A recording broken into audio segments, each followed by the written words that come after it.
ain't got all my applicants here today. I know. They probably figured it'd be canceled.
All right, sir, we're ready when you are.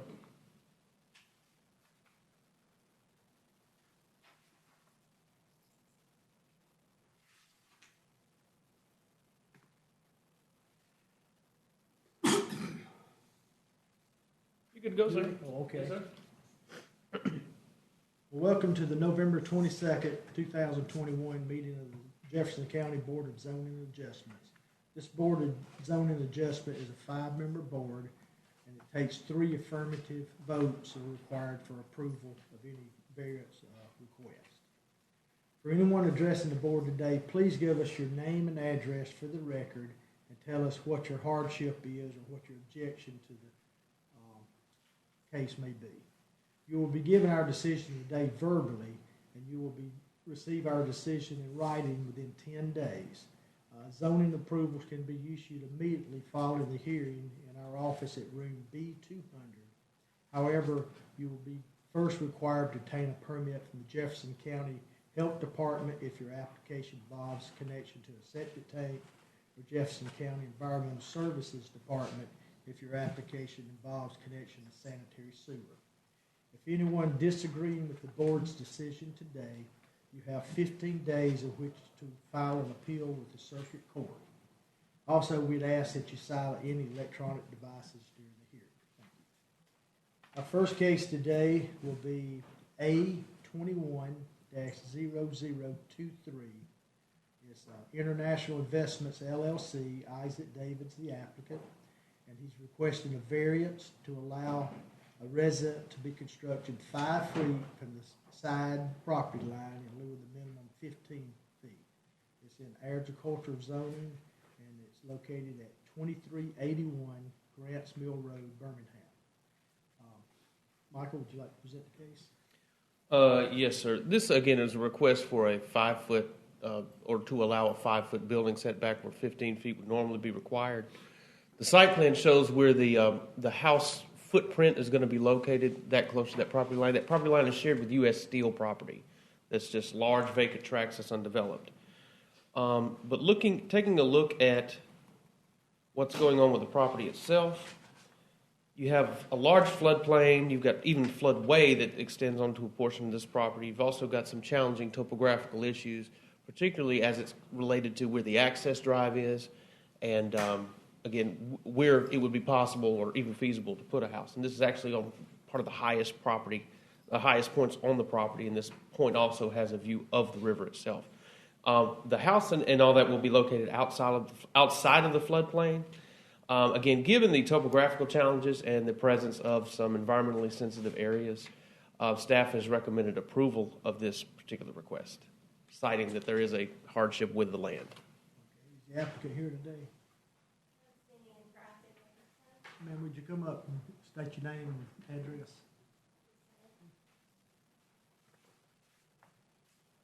My name is Rochelle Gendron. My address is P.O. Box 36082, Birmingham, Alabama 35236. Any questions for the applicant? Do we have anyone opposed to this request? I would like to note, it's in your binder. You did get a letter of opposition from a neighboring property owner. And just to, Was it US Steel the one that would back up to it? U.S. Steel is the one who would back up to it. The property owner that sent the letter of opposition is to the north, on the opposite side of the river.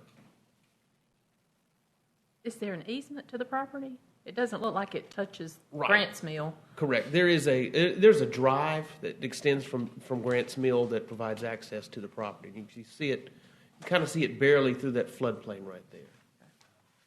But it is existing. Okay. Any questions? Okay, seeing none, do we have a motion? Yes, I'd like to make a motion that we approve the item as stated. Second. Okay, all in favor, say aye. Aye. And if your case was one that we've been delaying, I want to apologize for that. Okay, Thank you so much. I felt bad he couldn't be here, but something had come up, and so he said what you just said, so I consider it. So can I go then? Would it just? Yeah, you're fine. You're done. Thank you, I appreciate it, thank you. We don't want to bore you any further. I think.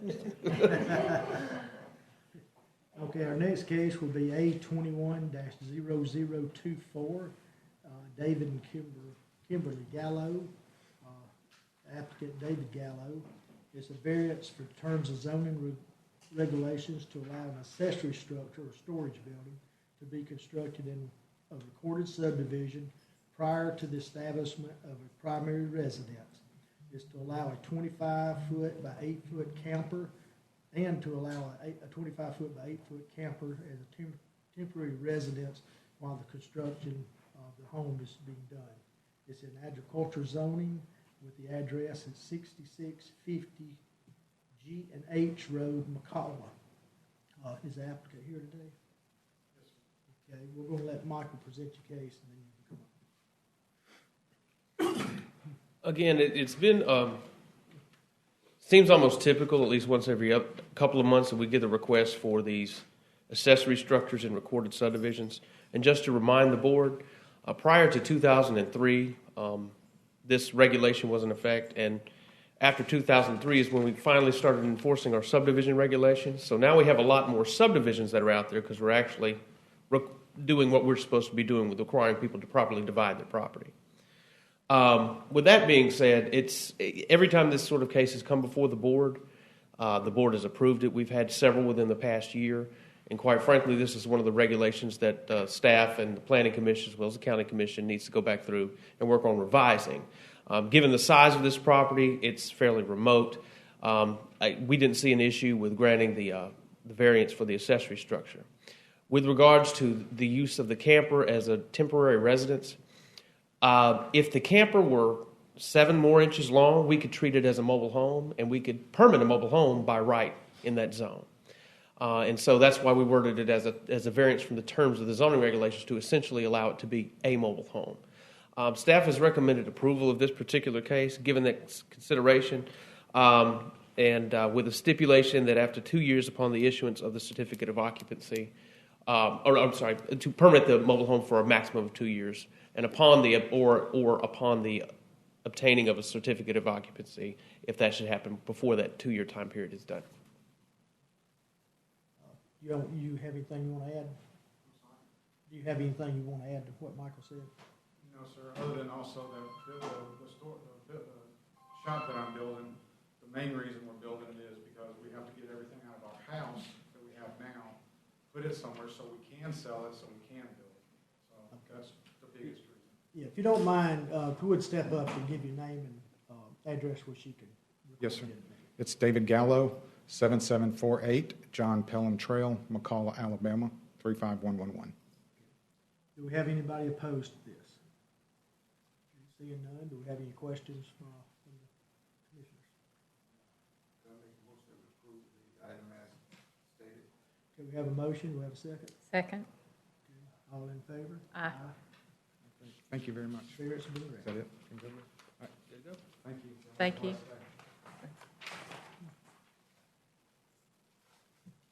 Okay, next we, case number A21-0025, Reliance LLC, Deanna Ragsdale, variance for the terms of the zoning regulation to allow a price display cabinet on an existing non-conforming sign to be replaced with a digital price display cabinet. We're in Commercial District C1.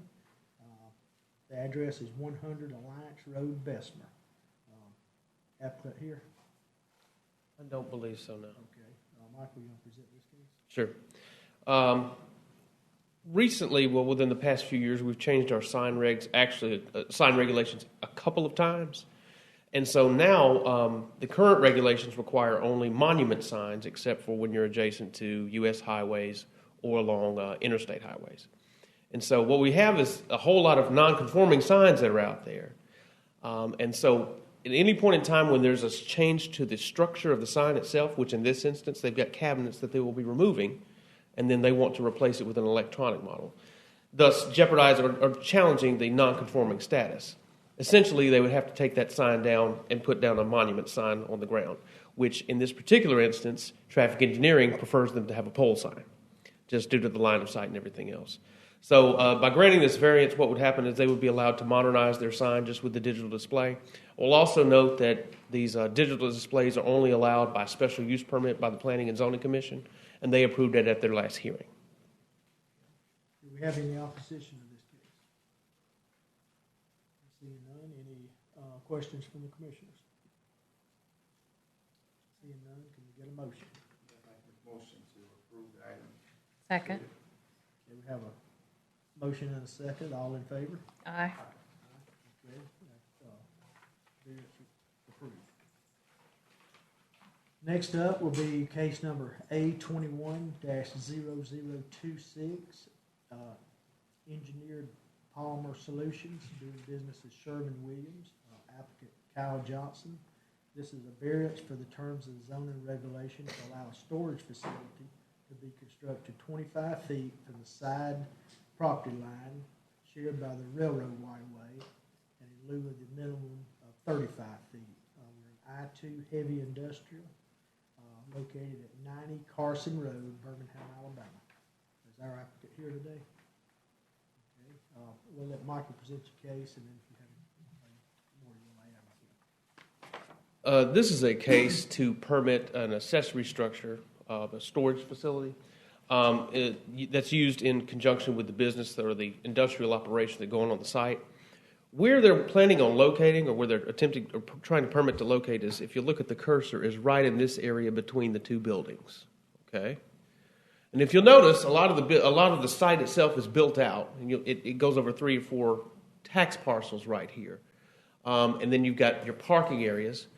And this area right over here, though it's not a designated flood hazard area, it's got some hydrological features, what we call the blue lines, that you would typically want to avoid. The setback that's being affected is along a railroad bed, and the railroad bed actually comes to a terminus adjacent to the property, so it doesn't extend anywhere up to the northeast. Again, I-2 zoning, unlike I-1 zoning or I-4 zoning or any commercial zone, doesn't allow for the reduction of setback. If this were zoned I-1 or I-4, they could be 10 or 15 feet from the side property line. There's also provisions along what they call denied access right-of-ways, interstates, railroads, that preserve that 35-foot setback. There's also provision in Section 10 that in no case you can't be any closer than 15. They're proposing 25. So again, with the de minimis effect that would be there if this building were permitted, staff has recommended approval given the situation with the railroad itself, and there's even a question if it's any sort of use or anything at all. So, Would you applicant like to add anything to that? If you would just state your name and address, please. I'm Kyle Johnson with LBYD Engineers. We're working for Sherwin-Williams. The building itself is 5.5 feet by 18, 19 feet, so it's a fairly small, building, and it's located in between those two buildings, for access to the operation. So, let me know if you have any questions. Any questions for the applicant? No. Okay, do we have any opposition to this case? Seeing none, I'll entertain a motion. I move to approve. We have a motion and a second. All in favor? Aye. Variance has been granted.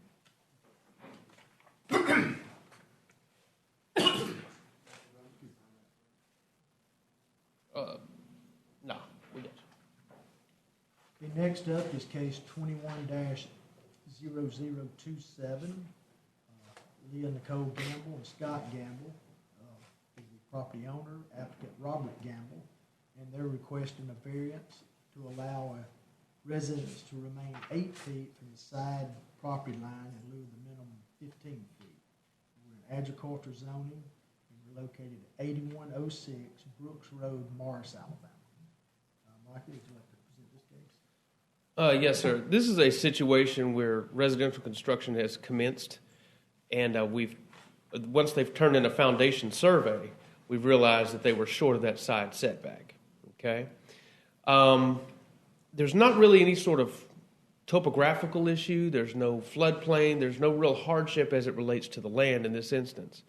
And then, two, this is a recently subdivided piece of property that was just created. It was a family subdivision, and so the house itself the most affected property line is actually that's shared with her father. Okay. Now, again, without there being any sort of hardship as it relates, and all this is sort of a man-made situation as it results to how the subdivision property lines were laid out, how the foundation and all that was poured in the wrong location. The staff can't really recommend any sort of approval, but it would have a de minimis effect as the property line is shared with the immediate family. Thank you. Gotcha. Is the applicant here today? I move to approve. Okay, let's see if there's any opposition. Oh, It's never all mind. here. I'm jumping ahead. No opposition, so we have a motion to approve. Second, all in favor? Aye. Grant the variance.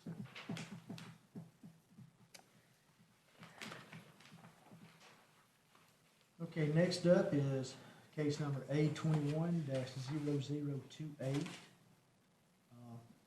Dylan Hoggle is the applicant, requesting a variance to allow a 32 by 9 foot recreational vehicle to be used as a temporary residence while the primary residence in the single-family dwelling to be constructed on the adjacent property, and the owner owns both properties. In R2 zoning, and we're at 233 Masters Road, Birmingham. Is the applicant here today? That's actually Michael, would you Bessemer. like to That's present actually Bessemer, not Birmingham. this? Oh, excuse me, Bessemer. It's actually Concord, Hueytown, but Bessemer, zip. 233 Masters Road, Bessemer. All right. This is, again, as Ms. Thigpen stated, it's out in Concord. This is an area that was hit by the tornadoes back in 2011. And you could tell from the aerial photograph that, it hasn't gained its former glory by this time, okay? And you can see where there's a bunch of building footprints that still exist. You do have some people that have rebuilt. The folks here own this lot and the adjacent lot to the west, which has the frontage right there that's in the curve. They plan on building a house here, and what they've requested is to park the mobile home or the travel trailer on the adjacent lot while they construct the house.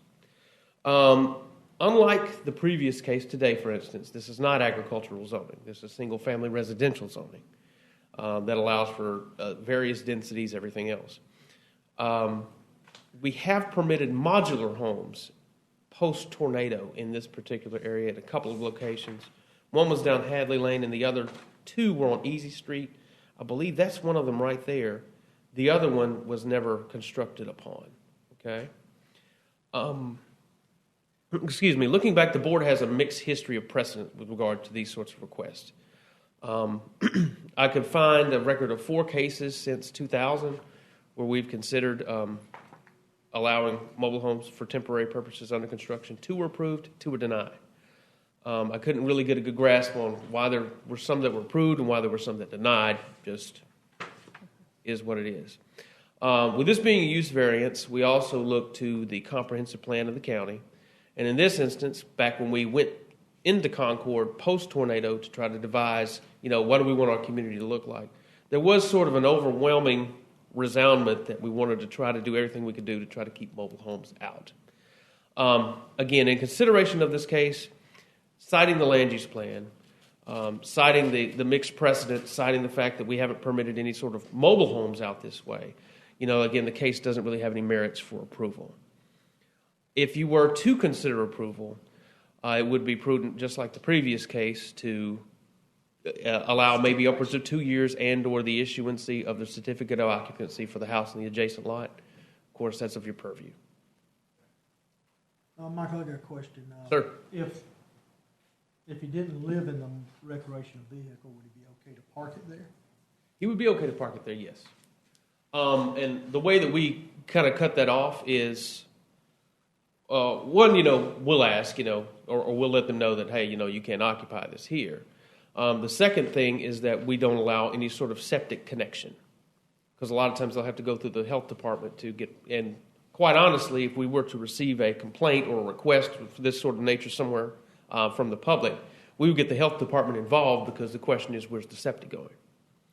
So, but that's the way that we do that. In fact, we processed one early this morning.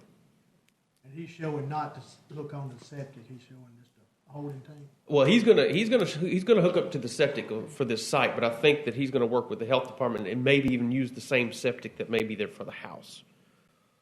But after that, we'll have to require him to disconnect as well. Is it still a pretty rural area? Again, and the aerial photograph tells it all. This used to be just a traditional post-World War II single-family residential subdivision type development. But as you can see from the aerial photograph, it was just taken a few years ago. Since the tornadoes, a lot of it hasn't been rebuilt. We've also seen a lot of instances where folks have had to combine lots or desired to combine lots to have more space than what was there previously, as the previous footprint was, your smaller lots. And quite frankly, a lot of those may not even be suitable to build on by themselves anymore, just due to changes with health department regulations. And this was an area, the housing was smaller, Right. older houses, and Right. they're building you can see from the aerial. Yeah. There's some very nice homes being built back in this area. Yeah, directly across the street. Yeah, yes. That one is a monster. Where they need to get a plumbing permit from DDS? Yes, yeah.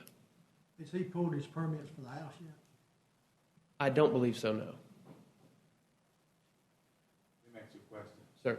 Approval of this, can it be contingent on him putting the permit for the house, so it won't go into a long wait period?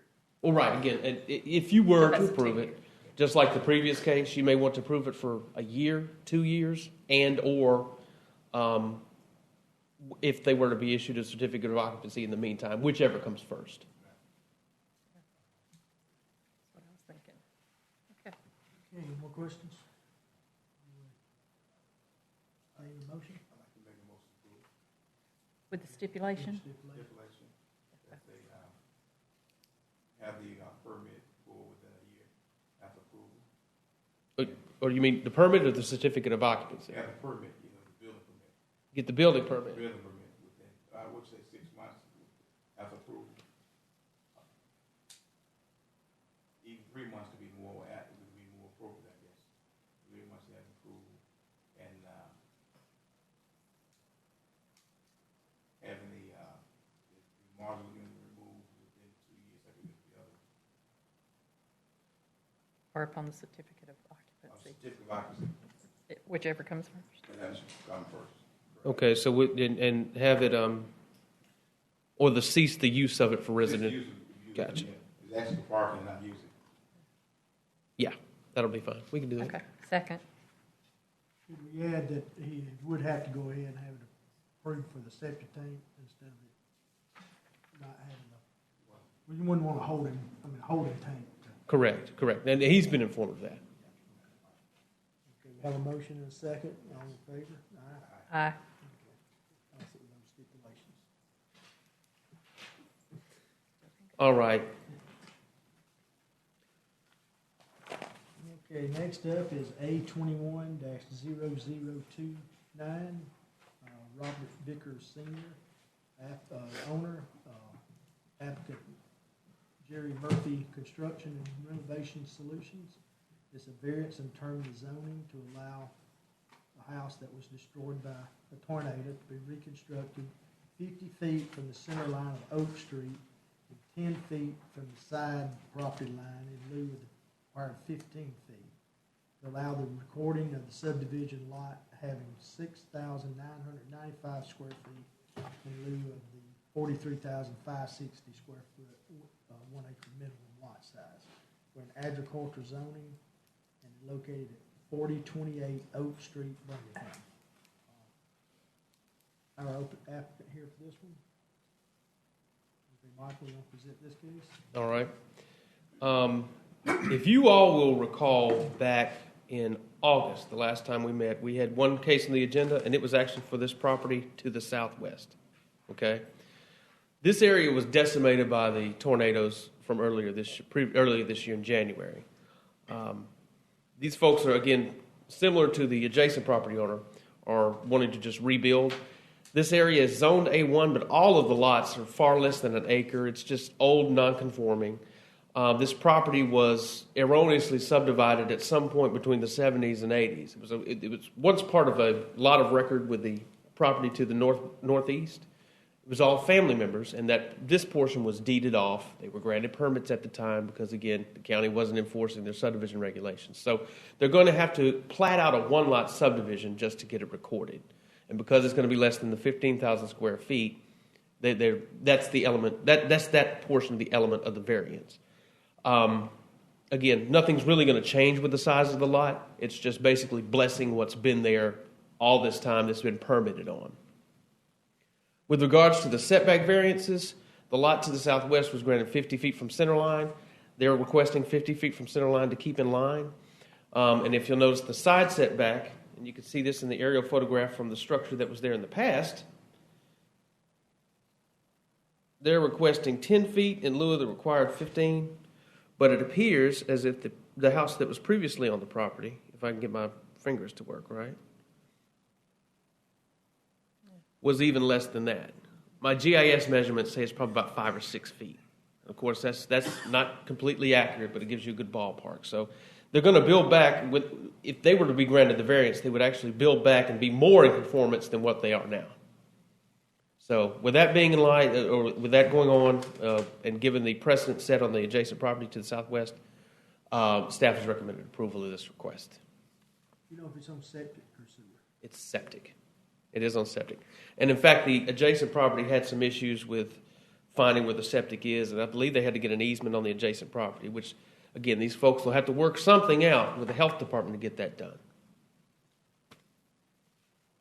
Anyone opposed to this case?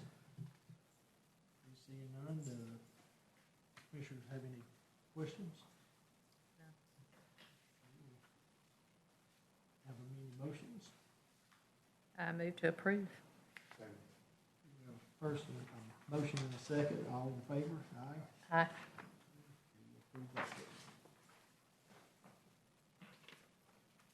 Okay, that's all our cases. As the members have a chance to review the minutes from the August 23rd zoning hearing, take a motion. Motion to approve the minutes. Second. Okay, all in favor? Aye. Aye. So I believe that concludes this meeting. Yes, sir. Does Michael have anything? I did not have anything else.